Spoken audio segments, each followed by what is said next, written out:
Iran ಮತ್ತು Israel ನಡುವೆ ಹೆಚ್ಚುತ್ತಿರುವ ಉದ್ವಿಗ್ನತೆ ಕೇವಲ ಎರಡು ರಾಷ್ಟ್ರಗಳ ಸಮಸ್ಯೆಯಲ್ಲ, ಅದು ಜಾಗತಿಕ ಇಂಧನ ಮಾರುಕಟ್ಟೆಯನ್ನೇ ಅಲುಗಾಡಿಸುತ್ತಿದೆ. ಮಧ್ಯಪ್ರಾಚ್ಯವು ವಿಶ್ವದ ಪ್ರಮುಖ ತೈಲ ಮತ್ತು ಅನಿಲ ಉತ್ಪಾದನಾ ಪ್ರದೇಶವಾಗಿರೋದ್ರಿಂದ ಅಲ್ಲಿ ಉಂಟಾಗುವ ಯಾವುದೇ ಯುದ್ಧ ಭೀತಿ ಅಥವಾ ಸಂಘರ್ಷವು ಪೂರೈಕೆ ಸರಪಳಿಯನ್ನ ತಕ್ಷಣವೇ ಅಸ್ತವ್ಯಸ್ತಗೊಳಿಸುತ್ತದೆ. ಭಾರತವು ತನ್ನ LPG ಅಗತ್ಯದ ಅರ್ಧಕ್ಕಿಂತ ಹೆಚ್ಚು ಭಾಗವನ್ನ ಆಮದು ಮಾಡಿಕೊಂಡು ಪೂರೈಸಿಕೊಳ್ಳೋದ್ರಿಂದ ಇಂಥ ಅಂತಾರಾಷ್ಟ್ರೀಯ ಸಂಕಷ್ಟಗಳು ದೇಶೀಯ ಅಡುಗೆ ಅನಿಲದ ಲಭ್ಯತೆ ಮತ್ತು ಬೆಲೆಯ ಮೇಲೆ ನೇರ ಪರಿಣಾಮ ಬೀರುತ್ತದೆ. ಹಡಗುಗಳ ಸಂಚಾರ ವಿಳಂಬ, ವಿಮೆ ವೆಚ್ಚದ ಏರಿಕೆ, ಸಾಗಣೆಯ ಅಡಚಣೆಗಳು ಇವೆಲ್ಲವೂ ಸಿಲಿಂಡರ್ ಕೊರತೆ ಮತ್ತು ಬೆಲೆ ಏರಿಕೆಗೆ ಕಾರಣವಾಗಬಹುದು. ಈ ಹಿನ್ನೆಲೆಯಲ್ಲಿ LPG ಮೇಲಿನ ಸಂಪೂರ್ಣ ಅವಲಂಬನೆಯನ್ನ ಕಡಿಮೆ ಮಾಡಿ ಪರ್ಯಾಯ ಇಂಧನ ಮಾರ್ಗಗಳನ್ನು ಅಳವಡಿಸಿಕೊಳ್ಳುವುದು ಅವಶ್ಯಕವಾಗಿದೆ. ಅಡುಗೆ ಮನೆಯಲ್ಲಿ ತಕ್ಷಣದ ಮತ್ತು ಅತ್ಯಂತ ಪರಿಣಾಮಕಾರಿ ಪರ್ಯಾಯವೇನೆಂದ್ರೆ ವಿದ್ಯುತ್ ಆಧಾರಿತ ಒಲೆಗಳು. ಇಂಡಕ್ಷನ್ ಸ್ಟವ್ ಮತ್ತು ಎಲೆಕ್ಟ್ರಿಕ್ ಕಾಯಿಲ್ ಸ್ಟವ್ ಇವುಗಳಲ್ಲಿ ಮುಖ್ಯವಾದವು. ಇಂಡಕ್ಷನ್ ಸ್ಟವ್ ವಿದ್ಯುತ್ ಶಕ್ತಿಯಿಂದ ನೇರವಾಗಿ ಪಾತ್ರೆಯನ್ನ ಕಾಯಿಸುವುದರಿಂದ ಉಷ್ಣತೆ ವ್ಯರ್ಥವಾಗುವುದಿಲ್ಲ. ಸುಮಾರು 90% ಶಾಖ ನೇರವಾಗಿ ಪಾತ್ರೆಗೆ ತಲುಪುತ್ತದೆ. ಇದರಿಂದಾಗಿ ಅಡುಗೆ ವೇಗವಾಗಿ ಮುಗಿಯುತ್ತದೆ ಮತ್ತು ಗ್ಯಾಸ್ ಸೋರಿಕೆ ಅಥವಾ ಬೆಂಕಿ ಅಪಾಯವೂ ಇರೋದಿಲ್ಲ. ಮಕ್ಕಳಿರುವ ಮನೆಗಳಿಗೆ ಇದು ಸುರಕ್ಷಿತ ಆಯ್ಕೆ. ಆದ್ರೆ ಇಂಡಕ್ಷನ್ ಬಳಸಲು ವಿಶೇಷ ಇಂಡಕ್ಷನ್ ಬೇಸ್ ಇರುವ ಪಾತ್ರೆಗಳು ಅಗತ್ಯ. ಎಲೆಕ್ಟ್ರಿಕ್ ಆಯಿಲ್ ಸ್ಟವ್ ಹಳೆಯ ತಂತ್ರಜ್ಞಾನವಾದರೂ ಸಾಮಾನ್ಯ ಪಾತ್ರೆಗಳನ್ನೇ ಬಳಸಬಹುದು ಮತ್ತು ಬೆಲೆಯೂ ಕಡಿಮೆ. ಹಲವರು ಕರೆಂಟ್ ಬಿಲ್ ಹೆಚ್ಚಾಗುತ್ತದೆ ಎಂದು ಭಾವಿಸಿದ್ರು ದೈನಂದಿನ ಅಡುಗೆಗಾಗಿ ಬಳಸಿದ್ರೆ ಒಟ್ಟಾರೆ ವೆಚ್ಚವು ಸಿಲಿಂಡರ್ ಬೆಲೆಗಿಂತ ಕಡಿಮೆ ಆಗುವ ಸಾಧ್ಯತೆ ಇದೆ.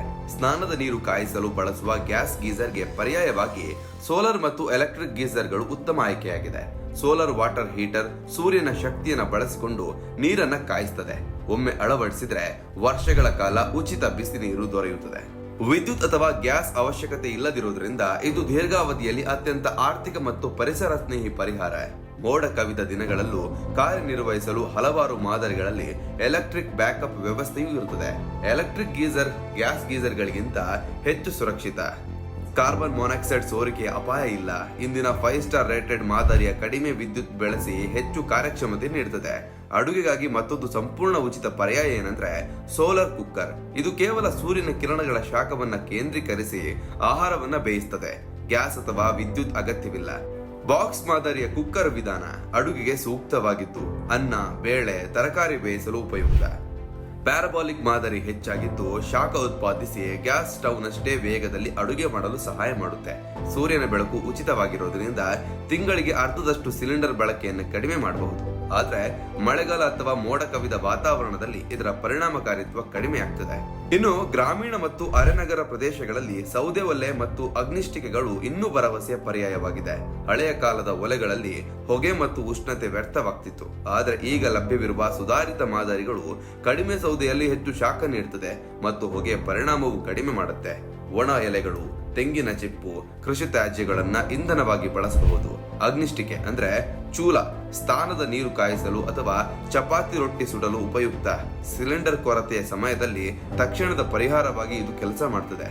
ಅತ್ಯಂತ ಶಾಶ್ವತ ಮತ್ತು ಸ್ವಾವಲಂಬಿ ಪರಿಹಾರವೇನೆಂದ್ರೆ ಬಯೋಗ್ಯಾಸ್ ಅಥವಾ ಜೈವಿಕ ಅನಿಲ. ಹಸಿ ಕಸ, ಸೆಗಣಿ ಮತ್ತು ಸಾವಯವ ತ್ಯಾಜ್ಯಗಳು ಕೊಳೆಯುವಾಗ ಉತ್ಪತ್ತಿಯಾಗುವ ಮಿಥೇನ್ ಅನಿಲವನ್ನ ಅಡುಗೆಗೆ ಬಳಸಬಹುದು. ಒಮ್ಮೆ ಬಯೋಗ್ಯಾಸ್ ಘಟಕವನ್ನ ಸ್ಥಾಪಿಸಿದ್ರೆ ಪ್ರತಿದಿನ ಉಚಿತ ಅನಿಲ ದೊರೆಯುತ್ತದೆ ಮತ್ತು ಸಿಲಿಂಡರ್ ಬೆಲೆ ಏರಿಕೆಯ ಪರಿಣಾಮ ಬೀರುವುದಿಲ್ಲ. ಇದರಿಂದ ಹೊರಬರುವ ಸ್ಲ್ಯಾರಿ ಉತ್ತಮ ಸಾವಯವ ಗೊಬ್ಬರವಾಗಿದ್ದು ಕೃಷಿಗೂ ಉಪಯುಕ್ತ. ಇದು ಹೊಗೆ ರಹಿತವಾಗಿದ್ದು LPGಗಿಂತ ನೀಲಿ ಜ್ವಾಲೆಗಿಂತ ಉರಿಯುತ್ತದೆ. 2 ಹಸುಗಳಿದ್ರು ಅಥವಾ ದಿನಕ್ಕೆ ಕೆಲವು ಕಿಲೋ ಹಸಿ ಕಸ ದೊರಕಿದ್ರೂ ಒಂದು ಕುಟುಂಬದ ಅಡುಗೆ ಅಗತ್ಯವನ್ನ ಪೂರೈಸಬಹುದು. ಒಟ್ಟಲ್ಲಿ ಜಾಗತಿಕ ರಾಜಕೀಯ ಉದ್ವಿಗ್ನತೆಗಳಿಂದ ಇಂಧನ ಪೂರೈಕೆಯಲ್ಲಿ ವ್ಯತ್ಯಯ ಉಂಟಾಗುವ ಸಾಧ್ಯತೆ ಹೆಚ್ಚುತ್ತಿರುವ ಈ ಕಾಲದಲ್ಲಿ ಒಂದೇ ಇಂಧನದ ಮೇಲೆ ಅವಲಂಬಿಸುವುದು ಅಪಾಯಕಾರಿಯಾಗಿದೆ. ವಿದ್ಯುತ್ ಒಲೆಗಳು, ಸೋಲಾರ್ ತಂತ್ರಜ್ಞಾನ, ಸಾಂಪ್ರದಾಯಿಕ ಇಂಧನಗಳು ಮತ್ತು ಬಯೋಗ್ಯಾಸ್ ಇವುಗಳ ಸಂಯೋಜಿತ ಬಳಕೆ ಮನೆ ಮಟ್ಟದಲ್ಲಿ ಇಂಧನ ಭದ್ರತೆಯನ್ನು ಒದಗಿಸಬಹುದು. ತುರ್ತು ಸಂದರ್ಭಗಳಲ್ಲಿ ಬಳಸಲು ಕನಿಷ್ಠ ಒಂದು ಪರ್ಯಾಯ ವ್ಯವಸ್ಥೆಯನ್ನ ಮನೆಯಲ್ಲಿ ಸಿದ್ಧವಾಗಿಸಿಕೊಳ್ಳುವುದು ಜಾಣತನ. ಸ್ವದೇಶಿ ಮತ್ತು ನವೀಕರಿಸಬಹುದಾದ ಶಕ್ತಿಯ ಬಳಕೆ ಹೆಚ್ಚಾದ್ರೆ ಜಾಗತಿಕ ಬಿಕ್ಕಟ್ಟುಗಳ ನಡುವೆಯೂ ನಮ್ಮ ಅಡುಗೆ ಮನೆ ನಿರಂತರವಾಗಿ ಕಾರ್ಯನಿರ್ವಹಿಸಬಹುದು.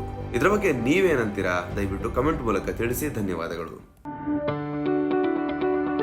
ಯಾವುದೇ ಸುದ್ದಿಯ ಅಪ್ಡೇಟ್ ಅನ್ನ ಮಿಸ್ ಮಾಡ್ಕೊಳ್ಬಾರ್ದು ಅಂದ್ರೆ ಈಗ್ಲೇ ಒನ್ ಇಂಡಿಯಾವನ್ನ ಸಬ್ಸ್ಕ್ರೈಬ್ ಮಾಡಿ. ನಿಮಗೆ ಬೇಕಾದ ಭಾಷೆಯಲ್ಲಿ ಎಲ್ಲಾ ಸುದ್ದಿ ತಿಳಿಬೇಕು ಅಂದ್ರೆ ಒನ್ ಇಂಡಿಯಾ ಆಪ್ ಅನ್ನ ಡೌನ್ಲೋಡ್ ಮಾಡ್ಕೊಳ್ಳಿ.